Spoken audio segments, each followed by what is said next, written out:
Alors, Horner balaye les critiques du père de Max. Max n'est pas prioritaire, selon lui. Alors, y aura-t-il de l'eau dans le gaz entre Jos Verstappen et Red Bull, là? Je les sens un peu tendus. Après le triomphe de Perez à Monaco, Jos Verstappen a déclaré que ses points avaient été jetés parce que l'équipe avait exercé peu d'influence pour aider son fils en tant que leader du championnat du monde.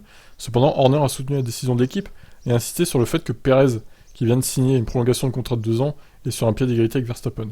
Les papas ne sont jamais totalement objectifs, répond Horner. C'est pas faux. Ce qui n'était pas apparent, c'était toutes les infos dont nous disposions pendant une course. Si Max et Setter étaient au stand, il serait ressorti derrière Russell. Jos a sa propre personnalité, il a des opinions et c'est très bien.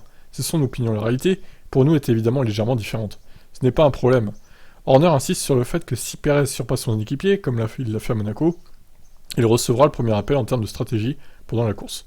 Le pilote numéro 1 est le pilote qui est devant, c'est aussi simple que ça. C'est pourquoi Checo a reçu le premier appel pour la au stand. Max n'avait de toute façon pas une position en piste favorable encore. Mais notre combat n'est pas entre les deux pilotes. Nous avons une Ferrari très compétitive avec deux pilotes rapides dedans. Collectivement, en tant qu'équipe, nous devons nous battre et relever le défi Ferrari qui semble très rapide cette année. Bon, alors moi je veux bien croire Horner, hein. Donnons-lui le bénéfice du doute. C'est quand il dit que le pilote numéro 1 c'est celui qui est devant. Donc j'espère qu'il va maintenir ses paroles, ses propos, et que ça se verra sur la piste. Bon, en tout cas, c'est bien qu'il ait remis Jos Verstappen à sa place un peu là. Vous en pensez quoi, vous? Ciao.